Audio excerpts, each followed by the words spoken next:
My goal for every patient that comes into my office is to have them feel great, look good, and have better physical intimacy.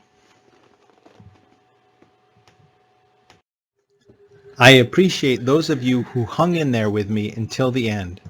It must mean that you're still interested in treating erectile dysfunction and low testosterone, maybe even developing a cash-based urology practice.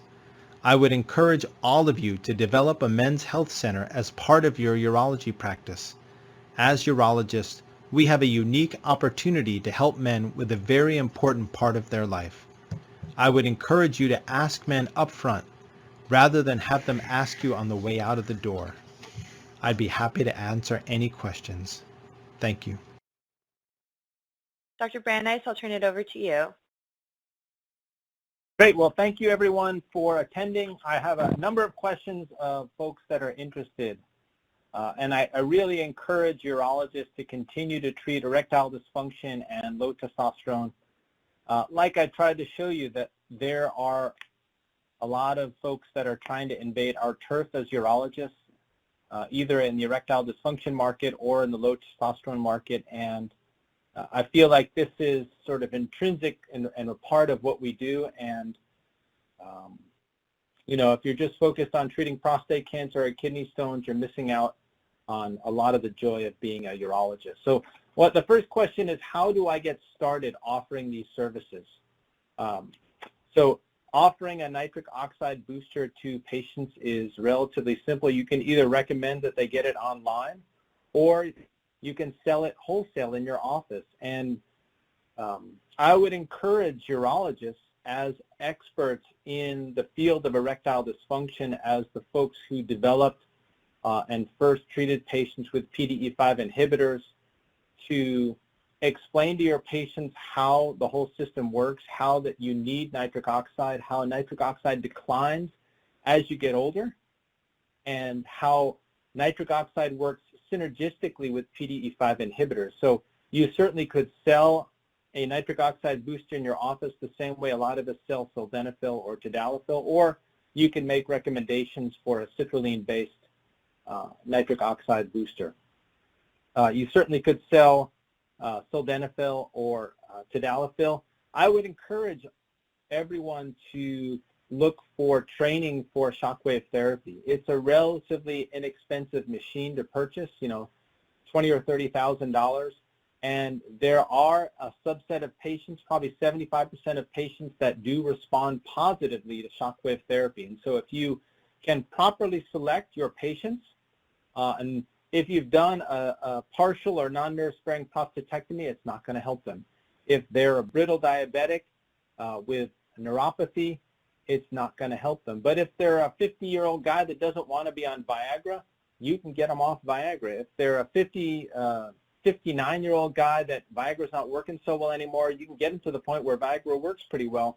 And if they're a 65 or 70 or 75-year-old guy where things aren't working all that well at all, and they don't want to inject themselves, and they don't want to use a pump, and they don't want to consider an implant, it's something that has zero side effects and can be very effective in otherwise fairly healthy men. And it's a cash-based product. You know, Kaiser patients are my favorite patients because Kaiser will never offer something like this. And so you have the ability to attract not just patients that are your PPO or HMO patients, but you can attract Kaiser patients. You can attract all sorts of patients. Any man that's interested in improving erectile function is a candidate for shockwave therapy or one of the other modalities that you can treat people with. You can offer vacuum erection devices. You know, a lot of us will have services come into our office because we don't really understand vacuum erection devices. They're relatively simple devices. You can get them for $50 off Amazon, but they're novelty items. That you can get them for $100, $150 off Amazon, which are so-so. But you can actually get really good medical grade pumps that you can sell to your patients with some markup, and patients will be happy. There are videos out there that you can use to explain to patients. You don't necessarily have to have folks come into your office to teach patients. It's really simple to teach patients how to do these things. And it can be another source of revenue and another touch point or connection with patients. And you should consider PRP. It's certainly not for everyone, but in properly selected patients, it's a good way to boost the effects of shockwave therapy.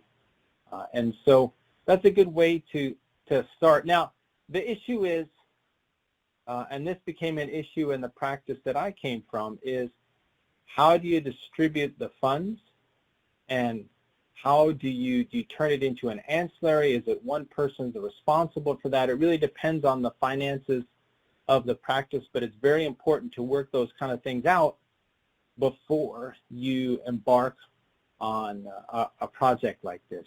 And the other part of it is patients that are paying cash are different than patients that come in for insurance. That's just the way it is. If you've ever walked into a plastic surgeon or a cosmetic dermatologist office, it doesn't look like a typical urologist office. And if you have a man who's 60 years old who's coming in to talk to you about erectile dysfunction or Peyronie's disease or some other issues, premature ejaculation, he doesn't really want to sit next to 99-year-old Mrs. Jones with a catheter bag and diapers. It's just a very uncomfortable situation. So my recommendation would be to create a men's health center within your urology practice that you can see those types of patients. And that involves a little bit more expense, but you know, with the way that Medicare and insurance reimbursement is going, if you want to remain independent, you're going to have to find different ways to make money. You know, if you saw those graphs that I presented, Medicare is flat or declining for the past 20 years and declining for the next 50 years, and the medical CPI is going up 4%. So it means that your reimbursement, the money that you're making is declining in real money about 4% a year. And so what we all started doing is seeing more and more patients and looking for more and more ancillaries, but at the end of the day, there are only so many hours in the day and so many patients you can see in a day. And at a certain point, you're going to hit a ceiling and things are going to start declining. I mean, the most money I made in not even inflation-adjusted dollars was 15 years ago. And it's probably a similar situation for most folks out there. So if you want to survive and you don't want to go to Kaiser and you don't want to get bought out by a hospital system, you have to think about other things you can do. And that's the tremendous contribution of an organization like LUGPA. And I think we should all think about erectile dysfunction technologies along the same lines. I mean, the venture capitalists are in, the business people are in the low T centers and the erectile dysfunction centers. And if we don't want to lose erectile dysfunction and low testosterone, we have to be in. So Wayne, thanks for your question. Thoughts on GainsWave. So most folks don't quite understand what GainsWave is. GainsWave is a marketing platform. You can think of GainsWave as like 1-800-DENTIST. Okay, it's not a technology, it's not a machine, it's not a protocol, it's a marketing platform that publicizes what they call GainsWave, but GainsWave is basically just shockwave therapy. And so if I invented a pill tomorrow that cured cancer, who cares? Unless people knew about it and people were willing to take it. And so there's a technology out there called shockwave therapy that there's some pretty good data that it, in properly selected patients, improves erectile function. And so the question is, how do we get that information out to patients? And so GainsWave has been very successful in doing the things that urologists aren't good at. As urologists, we're like, well, you know, we're smart people and we're doctors and, you know, we're good looking and everyone likes us, and all the things that we do, everyone's going to know about and everyone's going to care about. But guess what? You're wrong. In this day and age, we're deluged with medical information and emails and YouTubes and Instagrams and this and that, and it's really, really hard to get information out there. I mean, look at the political system. It's almost impossible to get legitimate information about COVID out there, legitimate information about the post office, everything and anything. And so the fact that a company has been able to be reasonably successful to get information out there that there's technology to improve erectile function is actually fairly remarkable. And they have engaged clinics that are non-urology clinics to treat people for erectile dysfunction. But the only reason that they've been able to do that is because urologists have basically passed on treating those conditions.